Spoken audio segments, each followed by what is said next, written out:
Jumpa lagi dari Ribut TV. Ya, aspek terpenting dari sebuah TV tentunya seharusnya adalah layarnya. Kalau speakernya kurang baik, kita bisa nambahin speaker tambahan. Kalau TV-nya belum tipe smart, kita bisa nambahin set-top box ya. Kemudian bahkan kalau TV-nya belum bisa nangkap siaran digital, kita bisa pasang perangkat tambahan untuk itu. Tapi kalau layarnya udah kurang baik, biasanya TV akan jadi berkurang banget ya kenyamanan pakainya. Nah, Smart TV dari Polytron ini mengandalkan layar mini LED yang keren, dan ini membuatnya jadi tergolong yang termurah untuk sebuah TV yang menggunakan layar mini LED berukuran 85 inci. Besar ya. Ya, dengan harga kisaran 40 juta rupiah di awal tahun 2022, mungkin akan banyak yang berpikir ulang mengenai Smart TV yang satu ini. Akan tetapi, perlu diperhatikan bahwa Polytron PLD85UV5903 ini mengusung layar besar 85 inci yang berteknologi tinggi, mini LED, HDR10+, VRR dengan refresh rate sampai 120 Hz. Akan sulit mencari Smart TV dengan layar seperti ini di kisaran harga 40 juta rupiah. Iya, tapi tentunya Polytron tidak hanya mengandalkan layar saja ya. Oke, mari kita langsung aja bahas spesifikasi Smart TV yang satu ini. Untuk panel 85 inci dengan quantum dot di sini. Backlightnya adalah mini LED atau mini LED. Resolusinya 4K Ultra HD. Brightness-nya mencapai 450 candela per meter square. Lalu untuk sudut pandangnya 178 derajat vertikal dan horizontal, nggak ada masalah. Mau dari samping banget, mau dari atas, bahkan mau dari bawah, nggak ada masalah. Gambarnya akan sama terus. Ini mantep banget. Refresh rate sampai 120 Hz. Fitur-fiturnya lengkap banget. Ada HDR10+, ada 4K upscaling tentunya karena ini TV 4K ya. Ada backlight adjustment, ada VRR, ada local dimming, ini khas mini LED ya. Ada Dolby Vision dan ada Dolby Atmos juga. Dan masih banyak lagi sebetulnya fitur-fitur lainnya. Untuk tuner, dia pakai analog dan digital ya, DVB-T2 untuk digitalnya, sesuai lah dengan siaran TV digital Indonesia. Untuk sound, speakernya 2x15 watt didukung dengan Dolby Atmos tadi. Untuk software, ini OS-nya adalah VIDA ya, VIDAA. Ini adalah OS berbasis Linux yang banyak digunakan di berbagai Smart TV kenamaan. Dan dia juga punya application store juga tentunya di sini. Satu hal lagi yang kami suka dari OS VIDA ini adalah kita bisa download aplikasi remote-nya dari application store atau dari Play Store ya. Download, tinggal pakai aja di smartphone kalian dan kalian bisa langsung mengendalikan TV ini menggunakan aplikasi tersebut selama dalam jaringan WiFi yang sama. Jadi nggak perlu pasang-pasang keyboard karena ngetik-ngetik bisa langsung dari sini aja. Kemudian untuk konektivitas, Wi-Fi-nya 802.11n dengan opsi 2,4 GHz atau 5 GHz. Kalau kalian pakai Wi-Fi, pilih yang 5 GHz kalau bisa ya. Lalu kemudian kalau untuk LAN, untuk pakai kabel, dia pakai Ethernet RJ45. Dan tentunya kalau kalian bisa, ini adalah opsi konektivitas internet paling stabil. Kemudian Bluetooth, ini udah versi 5. Ini bisa dipakai untuk konektivitas ke perangkat seperti keyboard, headset, dan lain-lain. Sementara itu untuk konsumsi dayanya ini dijanjikan maksimum 420 watt dan minimum di bawah 1 watt untuk kondisi standby. Nah, dalam pengujian sih, lucunya kami susah sekali mencapai dalam kondisi default ya, kami susah sekali mencapai 400 watt. Rata-rata paling tinggi di 370-an watt rata-rata. Kemudian kalau standby, dia juga nggak 1 watt. Dia rata-rata 0,5 sampai 0,6 watt dalam pencatatan kami. Jadi hasilnya bagus banget. Oh ya, kalau nonton TV bahkan dia bisa sekitar 180-190 watt aja. Lagi-lagi buat yang kaget sama wattnya, wajar untuk sebuah TV 85 inci. Oke, kalau untuk dimensi, tentunya dimensi Smart TV ini cukup besar ya. Gede. Bobotnya juga di kisaran 52,1 kg. Ini TV-nya doang, nggak sama kotaknya. Nah, dimensi ini akan membuat pemasangannya cukup sulit kalau dilakukan oleh satu orang aja. Akan lebih baik kalau kita minta penjual yang menginstalasi TV ini di rumah. Uniknya, di bagian belakang Smart TV ini tersedia 2 handle di bagian atas dan 2 penggangan di bagian bawah yang bisa dipakai untuk mempermudah pemasangan. Tapi ini otomatis jelas bahwa dari jumlah handle-nya aja dibutuhkan minimal 2 orang dewasa untuk memasangnya. Nah, untuk base stand sebenarnya ada dua opsi pemasangan. Kita bisa milih pasang di sisi paling luar seperti yang kami lakukan di sini, atau juga pasang di sisi yang agak dalam jika meja yang tersedia memang tidak terlalu lebar. Nah, kalau bicara soal meja atau alas dudukannya, TV ini memang karena bobotnya, pastikan meja yang digunakan itu cukup kokoh ya. 50-an kilogram itu nyaris seberat satu orang dewasa pada umumnya. Sayangnya, kami tidak menemukan cara untuk masang Smart TV ini di dinding karena tidak tersedia lubang untuk VESA mounting. Jadi Smart TV ini wajib pakai meja atau pakai alas. Nah, dari sisi desainnya Smart TV ini minimalis dan berkelas, bingkainya warnanya gelap dan tergolong tipis ya. Penampilannya jadi elegan karena penggunaan metal di bingkainya. Lalu untuk di depan bagian bawah kita lihat ada grill di sini, ini juga keren banget ya. Dan ada tulisan Polytron di tengah tapi itu kecil banget ya. Jadi nyaris nggak kelihatan. Sementara itu kalau untuk bicara kedua kaki penyangganya itu desainnya segitiga dan warnanya metalik terang. Jadi keren lah ya, desain keseluruhannya keren banget. Oke, untuk konektor kita bisa lihat bahwa ini tergolong lengkap. Ada 4 port HDMI dengan HDMI nomor 2 sebagai konektor eARC ke soundbar. Lalu ada 2 USB, lalu ada 1 audio video input RCA ya, ada optical output atau SPDIF, ada audio jack 3,5 mm, ada LAN port atau RJ45 dan ada RF input. Ini konektor yang untuk antena itu ya. Lalu beralih ke remote-nya. Nah, remote Smart TV ini terbilang sederhana. Sayangnya remote ini tidak berpenampilan seelegan Smart TV-nya. Adanya bingkai silver tuh membuat tampilan jadi tampil rame, kerasa kurang pas dengan penampilan keseluruhannya. Dan sayangnya ini adalah remote infrared yang masih harus diarahkan ke TV. Tapi sebuah remote kan yang penting fungsinya. Nah, yang menyenangkan remote ini bahkan jadi nggak butuh pairing atau pengaturan khusus karena pakai infrared kan. Ini pun memungkinkan kita mengendalikan TV pakai perangkat IoT yang biasanya pakai infrared itu. Nah, ini banyak nih, jadi bisa dipakai untuk mengendalikan TV ini. Lalu dari sisi fungsi kami menyukai remote ini karena semua tombolnya nyaman digunakan.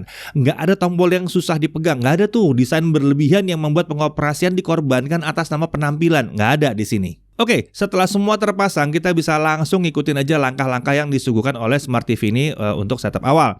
Kalian merasa bahwa semuanya cukup singkat, bahkan kita tidak perlu login ke account dan verifikasi. Jadi mudah untuk semua orang. Kita bisa lihat untuk scanning kanal TV di awal. Di sini terlihat bahwa kanal digital bisa langsung diprogramkan. Tentunya saat nonton siaran TV, menekan tombol EPG bisa membuat kita melihat jadwal acara yang akan tayang jika stasiun TV-nya menyediakan. Dan yang penting karena TV ini sudah bisa siaran TV digital ya, jadi kalau ada yang HD gitu, wah itu gambarnya keren banget, jadi rapi banget. Dan 4K upscaling-nya kayaknya bekerja di sini ya. Satu lagi fitur yang kami sukai di sini dan sangat menarik adalah adanya menu PVR, di mana kita bisa menjadwalkan perekaman siaran TV. Ini keren nih, tinggal pasang USB aja tuh ya, jadi bisa ngerekam siaran TV. Jadi ya kalau ketinggalan siaran bola gitu, bisa nonton rekamannya. Oke, kalau urusan kanal TV udah beres, tentunya kita mau ekspor ke sisi smart dari TV ini. OS VIDA yang digunakan ini terasa cukup sigap ya. Tekan tombol rumah, kita akan bisa langsung lihat tampilan utamanya. Di situ ada Netflix, ada YouTube, ada Prime Video juga ada di sini. Untuk Netflix dan Prime Video tentunya kita harus login dengan account kita ya. Sementara kalau kita mau cari layanan lain, kita bisa cek ke application store VIDA. Di sini kita bisa menambahkan beberapa aplikasi lain seperti WeTV misalnya. Sayangnya kami tidak bisa menemukan Disney Plus Hotstar, HBO Go dan video di sini ya. Untuk itu kita punya dua pilihan. Yang pertama, kita bisa menggunakan browser yang tersedia. Sejujurnya kami cukup salut ya dengan browser yang ada nih. Ternyata kompatibel dengan Disney Plus Hotstar dan bahkan HBO Go. Sayangnya kualitas gambarnya emang tidak sememuaskan kalau misalnya pakai aplikasi langsung. Oleh karena itu kita bisa mencoba cara kedua, yaitu dengan mirroring. Ini bisa dilakukan dengan menggunakan opsi input dan memilih menu mirroring. Kemudian kita menghubungkan smartphone dan lalu memutar konten dari smartphone kita ya. Nah, ini lebih menyenangkan. Tapi smartphone kita jadi nggak bisa dipakai untuk keperluan lain tanpa menghentikan pemutaran konten, ya kan? Karena ya namanya juga mirroring ya, harus sama isinya. Ya, tentunya kalau ingin yang dedicated banget kita bisa saja menambahkan set-top box Android. Atau kalau mau casting kita bisa pakai Chromecast ya, Chromecast beneran ya. Nah, sekarang mari kita uji tampilan layar di TV ini. Menguji tampilan di layar dan kemampuan menampilkan konten di TV ini tuh hal yang menyenangkan ya. Dari sisi kecerahan tampak bahwa layar ini cukup mumpuni untuk digunakan di ruangan yang cukup terang. Ini membuatnya unggul dari kebanyakan layar OLED yang ya nggak bisa terlalu terang-terang amat ya. Sementara itu sudut pandangnya memang luar biasa. Jangan dibandingkan dengan layar basis VA kalau dilihat dari samping, ini beda banget. Ini dari samping sama dari depan sama aja, konsisten terus, terang terus. ini sih nyaman sekali untuk nonton ya. Warna hitam pada Smart TV ini terasa cukup pekat dikarenakan ada local dimming. Jadi ya emang kalau untuk urusan layar, TV ini terasa berkelas banget. Kita lanjut ke pengujian Netflix. Kami lihat bahwa Netflix langsung menarik kemampuan Dolby Vision dan Dolby Atmos pada TV ini. Saat kami putar video seperti Six Underground, terasa sekali kemantapan layarnya ya, keren banget ya.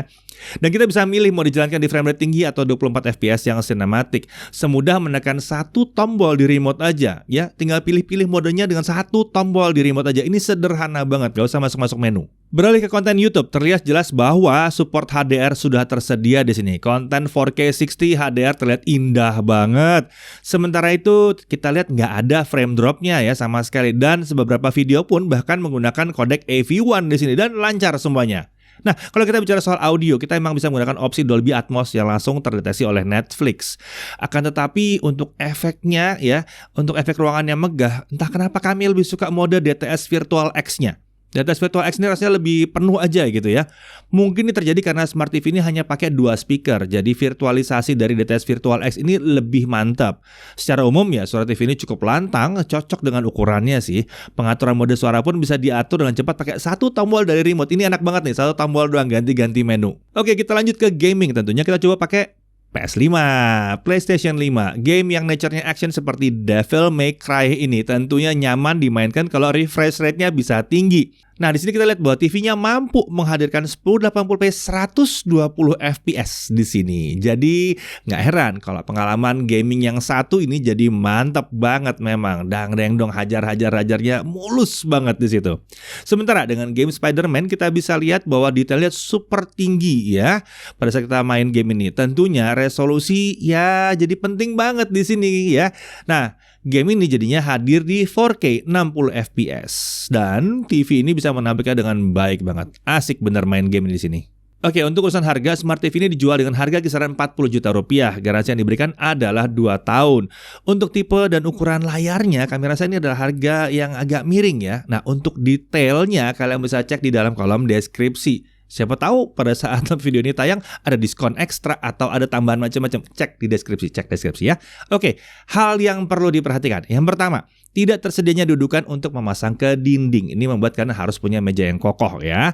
Kemudian bobotnya cukup berat, jadi butuh tenaga ekstra untuk pemasangan TV ini. Tapi jangan khawatir, Polytron memberikan premium service berupa gratis biaya pemasangan di rumah untuk pembelian Smart TV ini. Pastikan saja kalau beli TV ini minta layanan premium service-nya juga ya. Lalu, OS Vida itu memang belum seperti Android yang aplikasinya segudang. Jadi baru Netflix, Prime, dan YouTube yang optimal banget. Oh ya, WeTV juga oke di sini ya. Meski demikian, kompatibilitas browsernya terbilang sangat baik dan respon dalam pemakaian itu sangat sigap serta menyenangkan. Selain itu, selalu ada opsi untuk mirroring untuk nampilin konten dari perangkat lain ke TV ini. Berikutnya, belum ada voice command. Ya, nggak terlalu penting juga sih kayaknya untuk sekarang ya. Lalu remote, ini masih infrared, tapi ini bisa menguntungkan ya, karena jadi kompatibel dengan banyak perangkat juga. Lalu tata suaranya hanya 2 speaker, yang tentunya bisa ditingkatkan dengan memanfaatkan speaker tambahan. Kan IR-nya ada. Untuk hal yang kami suka, ini layar mini LED dengan quantum layer ini memang tergolong keren banget tampilannya. Menonton dari sudut manapun nggak ada perubahan tampilan. Yang paling penting, ya layar tipe ini punya brightness yang cukup baik, serta harusnya nggak perlu terlalu takut bisa terjadi screen burn seperti yang mungkin terjadi di layar OLED. Jadi seharusnya ini bisa dipakai untuk jangka waktu yang panjang. Ya, layarnya juga bisa mencapai 120 Hz. Ini kekinian banget dan mantap untuk gaming dan siap untuk konsol terkini seperti PS5. PS5 baru keluar ya, jadi 5-6 tahun lagi mungkin masih pakai PS5 terus. Nah, kemudian pengandalian dengan remote terasa sangat nyaman dan natural. Tombolnya langsung ke fitur audio dan video, itu membuat kita nggak perlu sering-sering masuk buka menu gitu, nggak perlu. Aplikasi video dari Play Store itu juga membantu, jadi kita nggak perlu pasang keyboard untuk membantu pengoperasian. Kita juga pakai aplikasi Vida aja yang dari Play Store itu. Kemudian menu pengaturan parameter layar dan audio pun bisa diakses dari mana saja ya. Fitur HDR10+, Dolby Vision, Dolby Atmos, DTS Virtual X membuat pengalaman menonton yang imersif jadinya. Opsi-opsi pilihan lainnya juga membuat kita mudah menyesuaikan dengan preferensi pribadi kita. Lalu ada PVR, dia bisa buat ngerekam siaran TV di sini. Dan TV-nya tentunya udah kompatibel dengan DVB-T2 untuk siaran digital resmi yang di Indonesia. Pada akhirnya, kami merasa bahwa TV berlayar mini LED yang satu ini memang mengandalkan layar sebagai keunggulan utamanya. Bukan berarti kami tidak memperhitungkan bahwa audio cukup baik, menunya pun nyaman digunakan, dan konektivitasnya tergolong lengkap ya. Hanya saja, kami merasa bahwa hal-hal tersebut sudah sewajarnya dimiliki oleh TV dengan kelas harga segini. Saya tahu mungkin di antara kalian ada yang mempertanyakan tidak adanya beberapa fitur yang bahkan bisa ditemui pada Smart TV kelas di bawahnya. Akan tetapi, berhubung Smart TV ini menggunakan mini LED yang menawarkan kualitas gambar yang luar biasa, kecerahan yang mantap, dan seharusnya bisa tahan lama ya, kami rasa kurangnya fitur-fitur ekstra tersebut bisa dikesampingkan terlebih dahulu. Lagi pula kan itu bisa di add-on fitur-fitur itu ya, kalau layarnya enggak. Jadi, kalau kalian mencari Smart TV berukuran 85 inci dengan layar mini LED ya, Polytron PLD 85 UV5903 ini bisa jadi pilihan jangka panjang yang menarik sekali. Saya Didi Irfan, Jaga TV TV.